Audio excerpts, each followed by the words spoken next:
Épisode 212 sur YouTube. Voici l'ensemble de la presse internationale avec évidemment en toile de fond le gros dossier Djokovic et l'Open de Melbourne. Va-t-il, oui ou non, jouer? C'est une affaire à suivre. Vous le savez, c'est à la une notamment de l'équipe. Covid avec l'Allemagne où le Bayern Munich est en difficulté. Covid avec l'Italie où 3 matchs sont annulés, mais 2 grosses affiches vont avoir lieu aujourd'hui. Éclairage dans cette édition. L'Espagne, on a joué hier en Coupe du Roi. La fève pour le Real Madrid qui a eu de la chance. On va y revenir. La remontada du Barça avec un super Dembélé. Mais on va commencer par l'Angleterre avec 2 gros titres. Regardez, ils sont ici. Le premier, c'est que monsieur Romelu Lukaku était titulaire. Ça y est, oubliez la controverse avec Thomas Tuchel. Et Chelsea s'est imposé face à Tottenham. Demi-finale aller de la Carabao Cup. 2-0. Kai Havertz à la 5e minute. Et Ben Davies contre son camp, le malheureux, à la 34e minute. On s'est tiré une balle dans le pied. Les joueurs de Conte, Tottenham qui faisaient son grand retour à Stamford Bridge. L'entraîneur italien Thomas Tuchel s'est imposé. C'est une double victoire pour lui. La première, on oublie la controverse. La deuxième, on met un petit taquet au père Conte qui faisait donc son retour à Stamford Bridge. Vous le voyez, avec un Lukaku qui a envoyé une nouvelle fois ce message. On se tait et on avance maintenant avec lui sous le maillot bleu. La deuxième information importante dans cette Carabao Cup, elle est ici avec la deuxième demi-finale qui devait avoir lieu ce soir entre Arsenal et Liverpool. Regardez le visage de Klopp. Covid, Liverpool touché massivement, match reporté, demi-finale Carabao Cup, pour savoir quel sera l'adversaire éventuel de Chelsea, vainqueur de ce match aller. Deuxième grosse info, c'est bien évidemment Manchester United. Regardez, je vous explique tout ça. Guerre ouverte, vous le savez, on en parle depuis maintenant 2 jours dans cette édition. Ralph Rangnick, le coach intérimaire, a, semble-t-il, trouvé une solution. Cette solution, elle a un nom. Phelan. Et c'est ce monsieur-là, regardez, crâne chauve. Qui est-il? Mike Phelan. C'est un ancien joueur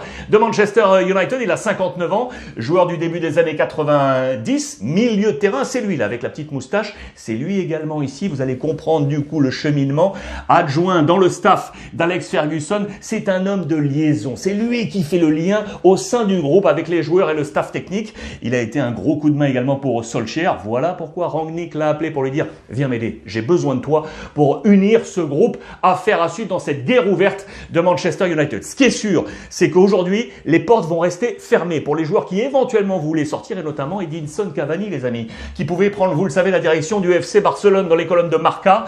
On avait 2 options, plan A, plan B, du côté de Xavi, A, Morata, B, Cavani, et c'est compliqué pour tous les deux. Cavani, donc, porte fermée pour l'instant côté Manchester United, et on apprend également que Max Allegri, qui semblait être OK pour libérer Morata, sauf que pas de doublure pour le moment, eh bien Morata pourrait rester jusqu'au mois de juin prochain. C'est ce qu'on nous dit également dans les colonnes du quotidien catalan Sport. Vous le voyez, Allegri qui refroidit l'arrivée de Morata, l'ami Cavani de plus en plus difficile, vous le voyez, ça va être compliqué pour trouver un attaquant. En attendant, on se libère. Côté FC Barcelone, je vous le rappelle, on doit baisser la masse salariale pour impérativement notamment inscrire les nouveaux qui arrivent. C'était ric-rac pour Alves, on va y revenir, il a pu jouer hier. Ce n'est pas encore fait pour Ferran Torres, arrivé de Manchester City. Problème d'inscription parce qu'il faut baisser cette masse. Pour ce faire, Coutinho pourrait lui se rendre en Première Ligue du côté de Aston Villa, le club de Birmingham. On parle d'un prêt avec une option d'achat obligatoire au terme de la saison. Affaire intéressante ça pour le FC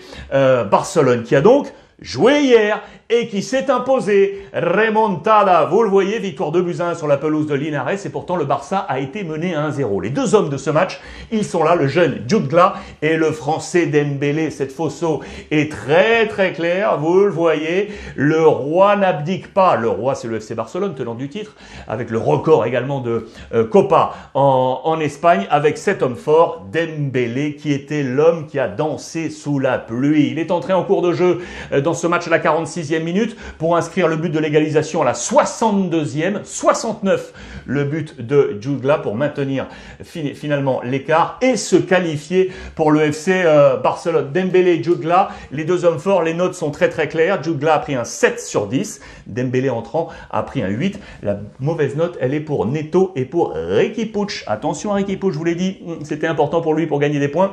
C'est le gros débat autour du jeune joueur Dembélé. Ferran Jodla, Dembélé qui ne marquait plus depuis mai 2021. Voilà qui va lui faire du bien. Voilà qui va lui faire du bien également dans sa discussion avec le Barça pour sa prolongation, oui ou non de contrat. Va-t-il rester? C'est toujours une affaire à suivre. Jodla, lui, marque des points petit appui dans les plans de l'ami Xavi. Celui qui a logiquement marqué des points, c'est Daniel Alves.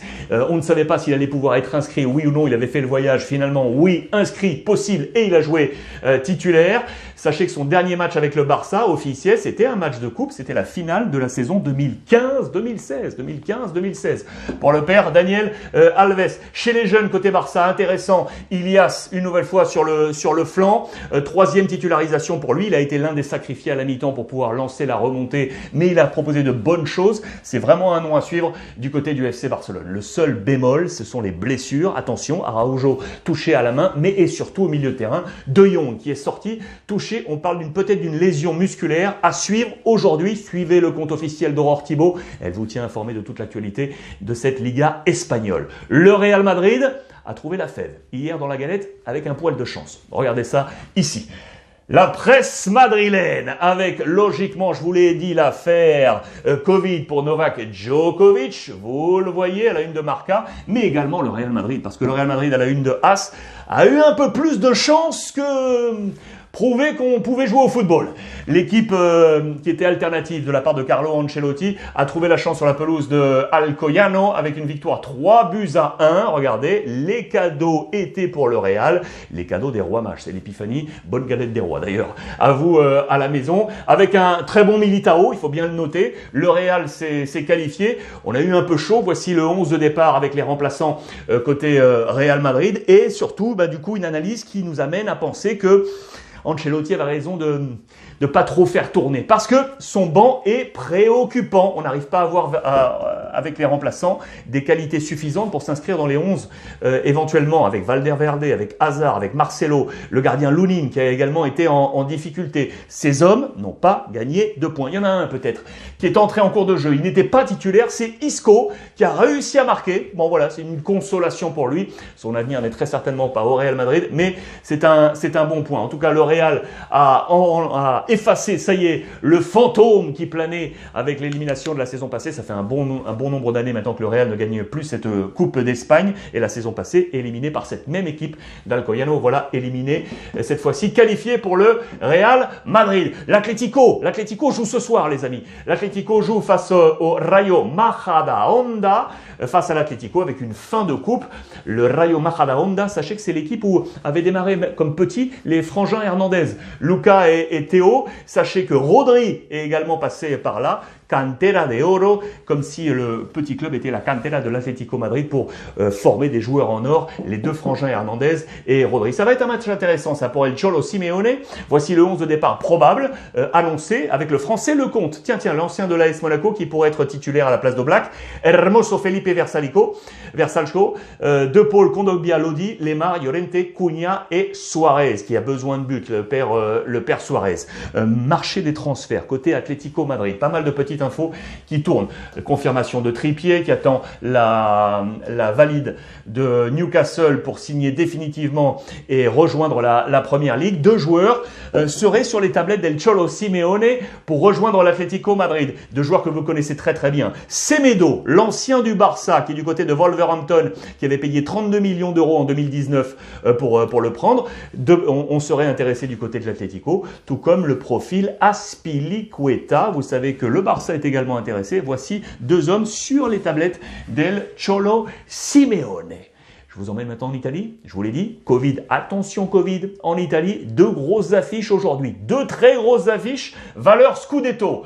2 gros matchs aujourd'hui en Italie, dans l'ombre de ce qui se passe avec l'affaire Covid qui est en train d'annuler bon nombre de matchs. Ces 2 matchs sont ici, c'est Milan AS Roma et Juve Napoli. Le Scudetto est à obstacle. Vous le voyez ici parce que si ces équipes veulent encore espérer aller taper le Scudetto, ça passe par des victoires ce soir. On va parler mercato également avec, regardez, un ancien de la Serie A, un ancien de Milan, Piontek, qui est aujourd'hui au Hertha Berlin, qui pourrait revenir en Serie A et vous allez voir où tout de suite. En attendant, je vous montre ce qui se passe du côté donc de l'Italie avec une alerte maximale. Hier, minute par minute, les joueurs sont tombés un par un, ce qui a poussé le gouvernement italien à mettre la pression également sur les instances sportives italiennes. À date, 3 matchs reportés. Atalanta-Torino, la Salernitana contre Venise et la Fiorentina contre Udinese. Et voilà, c'est le chaos total du côté de l'Italie. C'est vraiment très compliqué, ce qui va nous amener un calendrier très étroit pour la Serie A italienne.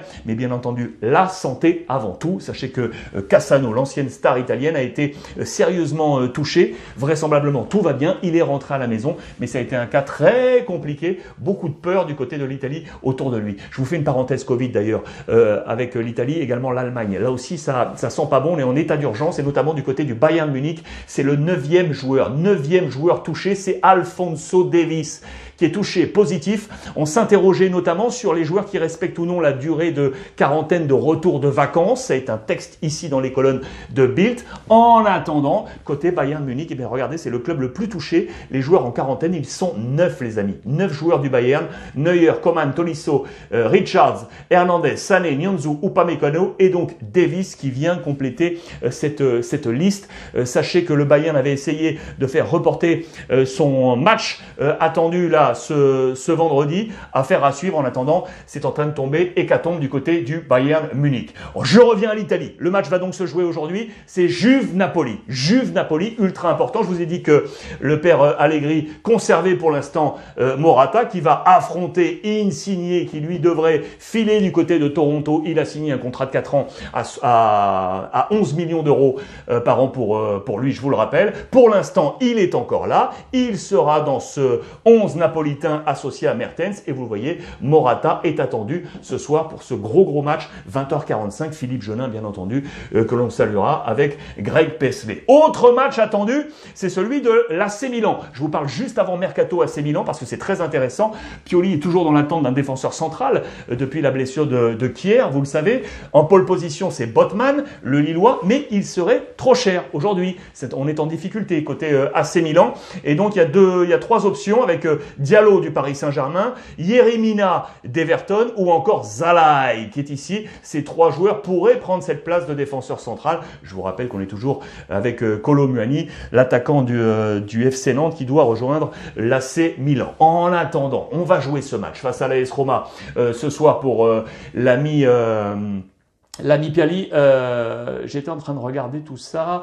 J'étais en train de regarder les absents. Oui, c'est ça. Alors, c'est Olivier Giroud qui devrait jouer titulaire puisque Zlatan Ibrahimovic est annoncé sur le banc. Association avec Messias, joueur très intéressant. Il sera à suivre ce soir face à la formation de l'AS Roma. Je vous laisse découvrir ce 11 avec bien évidemment Jordan Veretout qui sera là. Côté Mercato en Italie, il y a un gros coup, je vous l'ai dit, c'est Piontek, l'ancien de l'AC Milan, qui devrait revenir en Italie ou, eh bien, à la Fiorentina, puisque la Fiorentina va perdre, vous le savez, Vlahovic. On est déjà sur le travail du nouveau. Ce serait lui, Piontek, qui reviendrait, lui qui est aujourd'hui au Hertha Berlin, qui reviendrait en Serie A. C'est un gros coup.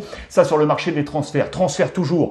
Ou à l'Inter, on avait annoncé l'arrivée du Français Digne, le latéral. Tout semblait réglé avec le hockey de Everton. Et bien finalement, non, parce que l'Inter voulait un prêt et que cette formule ne convainc pas le club anglais. Il y a un blocage, vous le voyez, et l'option numéro 2, eh bien, serait Kurzawa du Paris Saint-Germain, Levin Kurzawa qui pourrait rejoindre l'Inter si le cas Digne ne se fait pas. En parlant du Paris Saint-Germain, et pour terminer, regardez, on va y aller crescendo, on nous dit que Leonardo, le patron sportif du Paris Saint-Germain, serait intéressé par son compatriote Paqueta de l'Olympique Lyonnais, qu'il aurait le profil idoine pour compléter les rangs du Paris Saint-Germain, c'est-à-dire dans les colonnes de l'équipe aujourd'hui, avec également petit dossier, vous le voyez, sur Dembélé qui serait sur les tablettes du Bayern Munich.